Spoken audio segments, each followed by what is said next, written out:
Good morning, cadets. We are discussing the second poem, An Elementary School Classroom in a Slum. And we are revising this poem. We have seen this poem in detail. And now, today, we are going to take up the questions on this particular poem. So, at first, we'll discuss extract-based questions from this poem. The major feature of this year's examination is multiple choice questions. 40 marks are allotted for multiple choice questions.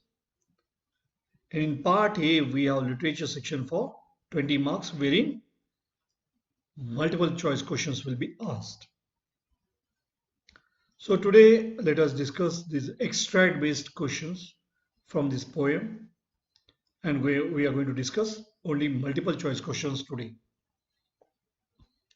Now here, let's discuss this. This question, so these questions which are extract based questions have been designed to test the students' understanding of the text and their ability to interpret, evaluate and respond to the questions based on the given extract. So yesterday we have studied in detail about the poetic devices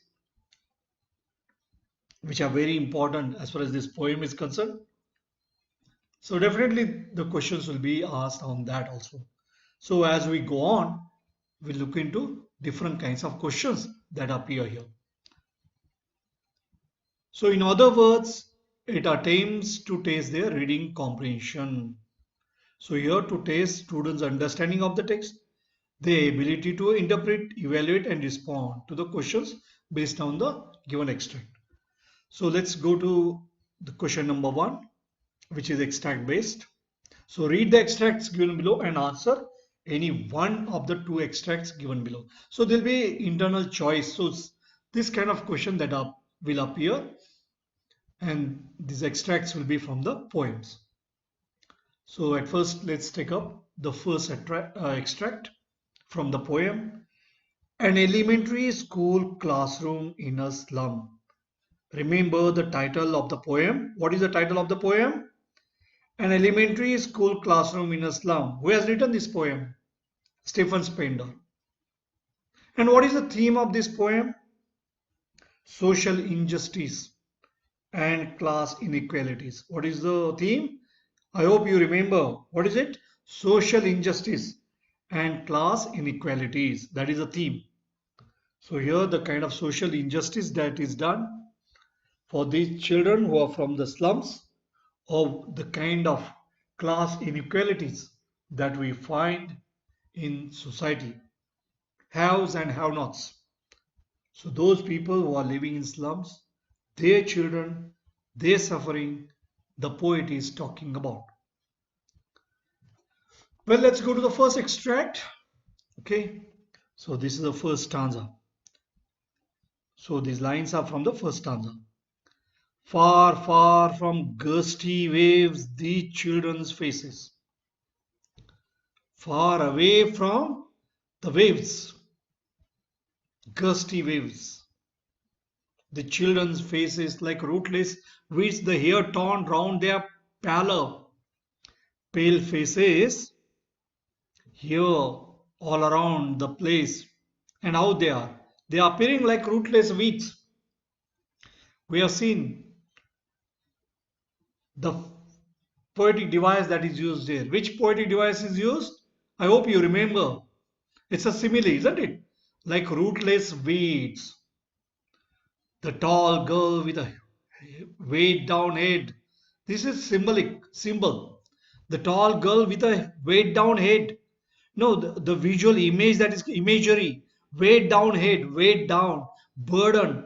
Her head is burdened. So beautiful image that is created here, imagery. The paper seeming boy, tell the poetic device that is used there. The paper seeming boy, that's a metaphor. The paper seeming boy, as thin as paper. with rat's eyes. Okay, so let's go to the questions which are going to be asked in this.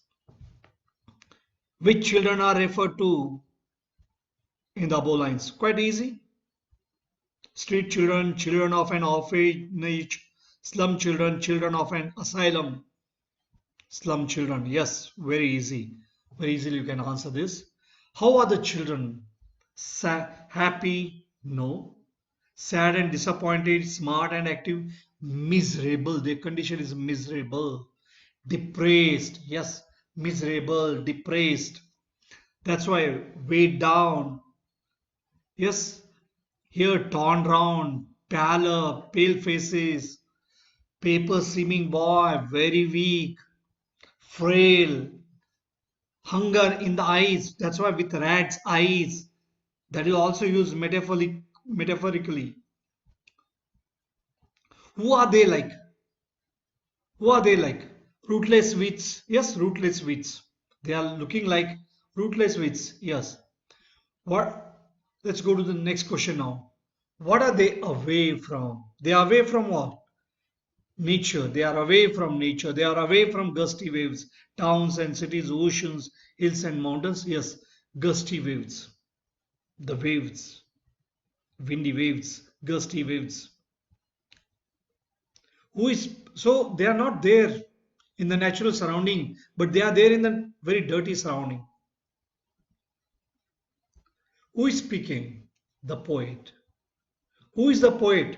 Stephen Spender. Very important. Remember the name of the poet. Pablo Neruda. Which poem he has written? Pablo Neruda. Yes? Keeping Quiet. Stephen Spender. An elementary school classroom in a slum. Kamla Das. Very easily you can find out. My mother at 66. And Adriana Rich. What is the title of the poem? Adriana Rich. Which poem she has written? Aunt Jennifer's Tigers. Aunt Jennifer's Tigers written by Adriana Rich. A Thing of Beauty. John Keats. Keeping Quiet. Pablo Neruda. Okay, let's go to the next question now. How is the girl? Her head is down. Yes, her head is down. Her eyes are watchful. Her dress is beautiful. Her head is down. How is the boy described above? As thin as a paper? Yes. Rat's eyes because he's very hungry. Stunted. Yes, stunted. Growth. It's a stunted. And all the above. Yes, all the above. So let's go to the next one now. The stunted unlucky hero of twisted bones, reciting a father's gnarled disease, reciting, pun. Remember the figure of speech that is used there. That is the reason why at the beginning we have seen all those poetic devices. Reciting, it's a pun. Play with the words. Reciting, they are reciting their lessons. But what here? Here reciting, here is he has got, repeating father's disease and his body, how it has gnarled, knotted disease, malnourished, twisted bones. His bones are twisted. The stunted growth. So proper growth is not there. Unlucky here. He has inherited his father's disease. That's why unlucky here. And what disease is that? Twisted bones. And here reciting pun with that word, So his lesson from his desk at back of the dim class. How is the class? Class is quite dim, not bright. One unnoted. Nobody has noticed. One unnoted. Sweet and young. Yes, there is one boy, sweet and young, quite young. His eyes live in a dream. He is living in a dreamy world. He looks outside. There's a squirrel's game. So beauty then outside life. In tree room other than this. So in the nature, in the natural surrounding, not in dirty surrounding, there's a beauty there. He's looking for that. There's one boy who is dreaming for that kind of life. Let's go to those questions. Who is the unlucky here about? A young boy, a young girl, a rabbit, an old master. Young boy. Who is the unlucky here? That boy who is reciting his father's disease. I hope you are able to understand this poem. Very difficult poem. Try to understand this poem. Concentrate more on this poem. First poem is very easy. Read, you'll understand it. This poem, you have to read and read, interpret, then you'll understand this poem. Who is sitting unnoted? Who is sitting unnoticed? Young boy, soldier, master shepherd. Young boy, yes. So young boy sitting unnoted. Unlucky here, this young boy. Which game is referred to in the last line? Which game? Squirrel's game, rabbit's game, hide and seek snake. Yes, squirrel's game. Quite obvious, isn't it? What is a tree room here? Squirrel's hole, the branch of a tree, nest of a pigeon on tree leaves. Yes, it's a squirrel's hole. Squirrel, that's what it's tree hole there. So squirrel's hole there, right? Tree room. So tree room is referring to the hole in which the squirrel goes in, right? Let's go to the third extract now. Let's see the questions on third extract. On sour cream walls. On sour cream walls, how are the walls? Faded. The color, sour cream. It's a faded, sour cream. Not painted properly now. Donation. So whatever the paint that is all gone, faded. Donations. You can find the list of the donors. Shakespeare said, so portrait of Shakespeare. But what the children will understand Shakespeare. Cloudless at dawn. So very clear sky, cloudless, and beautiful painting of that. That is all lying there. Where? In the classroom wall. Civilized dome. And there's one more painting there. Dome, high-rising buildings, exhibiting the civilization, showing us the development that has taken place. Riding all cities, how the development is going on all over the places. But in those cities only, there are slums, which are the blots. Belled, flowery Tyrolese valley, and there bell-shaped flowers. There in the valley, Tyrolese valley. Where is this Tyrolese valley? This is there, where it is in Australia. It's in Australia, Tyrolese valley. And there, open-handed map awarding the world. It's a world. So this map, which shows the civilization, this map, which is quite open, it is giving the world whatever it's worth it. But what about these people who are living in the slums? They are leading the life how they have been living the life. So there is no progress there. There is no development there. Name the poem and the poet. What is the title of the poem? An elementary school classroom in a slum. Who has written it? By Stephen Spender. Okay. So the answer is an elementary school classroom in a slum by Stephen Spender. I hope you remember. My Mother at 66. Read that. It's by Kamala Das. Very important. The title of the poem and the poet. Title of the lessons, not very important. But title of the poems, very important. Names of the poets, very important. You should remember that. Keeping Quiet, third poem. Who has written? Pablo Neruda. Who has written that? Pablo Neruda. A Thing of Beauty, that's the fourth poem. Who has written it? John Keats. But this poem, yes, an elementary school classroom in a slum, written by Stephen Spender. Read the poems again and again. What are donations here? So what are the donations? Pictures on the walls of the classroom, color of the walls, roof of the school, blackboard in the class. So pictures there. So donation list is given there on the walls of the classroom there. What is meant by sour cream walls? The walls are damp and discolored. The walls smell of cream. The walls are muggy. All the above. So what is the answer there? The walls are damp and discolored. So they are faded. The paint is faded. They are looking damp and they are discolored. Okay. What is not describable? Shakespeare's head. Yes. Portrait of Shakespeare's head. Cloudless dawn. Sky very clear. Cloudless dawn. Early morning. Hawaiian Islands, where Hawaiian Islands not mentioned there, so it's a Hawaiian Islands. That is the answer. Tyrolese Valley, yes, it is mentioned there. Bell-shaped, flowery Tyrolese Valley. Yes, so it is mentioned here. Hawaiian Islands, that is not mentioned. Let's go to the next question now. Extract fourth. So let's go to fourth extract. Right.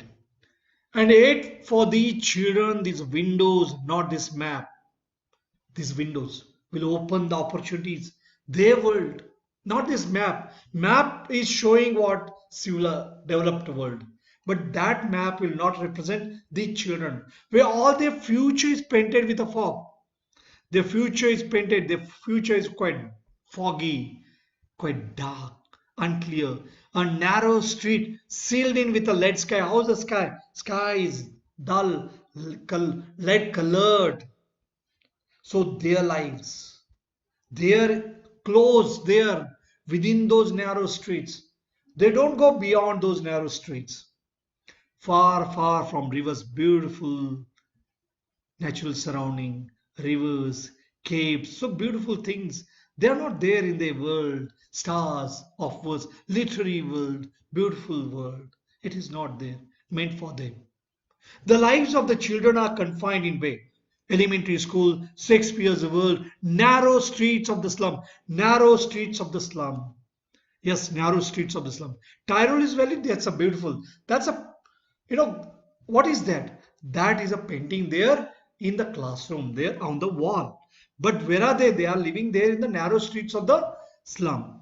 What is the future of the children? Their future is what? Happy and secure, poor and uncertain and bleak. Yes, very uncertain. Bleak, fog, foggy, unclear, uncertain, bleak, dark. Yes, let's go to the next question now. Third question on the same extract. Which of the following words imply a bleak future? Sour cream walls. Avoiding the world, it's a world. Yes, future is painted with fog. Yes, it's given there. Future is painted with fog. Very foggy, very bleak future, very dark future. What do the words future is painted with fog imply? No love and care, no warmth, no scope for improvement. Fog, very unclear. So their future is painted how? With fog, very uncertain. Yes, it's given there. It's very uncertain. Let's go to the next extract. Extract number 5. Yes, let's go to extract number 5. Very important one. Surely. Shakespeare is wicked. Shakespeare is a bad example. In the Shakespearean world, royal people live. Jealousy and all that, all you will not find here. The map, a bad example. Map shows the development. Where is the development here? In the slums. With ships and sun and love tempting them to steal. So adventure, ships, sun, bright future and love. That's what we see in the literature of Shakespeare. For lives that slyly turn, secretly turn in the cramped holes to slums or holes, narrow places, from fog, from unclear to endless night. It's all night. It's all dark. It's all gloomy. Who is wicked above? That's Shakespeare. What is the figure of speech used here? Shakespeare is wicked. The map, a bad example. So what is the figure of speech used here? With ships and sun and love, that's used metaphorically for lives that slyly turn in their cramped holes. So which figure of speech used? It's a metaphor. What kind of future does the slum children have? And remember, a sheep and sun, that is again, what is it? Surely Shakespeare. That's alliteration. Okay, so here metaphor is used there. They could have pointed out where in that figure of speech is used there. Alliteration, if you write, that is also correct, because ships and sun, sound is there. Surely Shakespeare, sound is there, but it's all figuratively written, so metaphorically written. So metaphor. And if they ask particular line, then you can say that it's a alliteration. What kind of future does the slum children have? Very hopeful, no. Bright, no. Clear, like what? Hopeless and uncertain. That is the future they have. Which map is a bad example? The map of the world hung on. Yes, which map? The map of the world hung on the wall of the classroom. So the map which is there, hanging there on the wall of the classroom. And what are the images of ships and sun signify? Ships and sun, yes. Nature, adventure, yes. Right? What are the images of ships and sun signifying the above lines? Not only nature, even adventure, right? All of the above, that would have been the right option there. Okay, right. Let's go to the next one. What does cramped holes mean? They mean small, uncomfortable dwellings of slum children, yes. Dark shelters, congested buildings, all of the above. Yes, all of the above. Even in the case of fourth question also, it's all of the above. Right? Let's go to next. What tempts the children in the classroom to steal? The dream of achieving a better life for themselves, desire to travel, dream to work, dream to visit places, the dream of achieving a better life for themselves. Yes? What is it? What tempts the children in the classroom to steal? What is it? The dream of achieving a better life. So that is what is tempting the children. They want a better life. They want a bright future. And that is the reason the children will be tempted to steal. Thank you. Goodbye.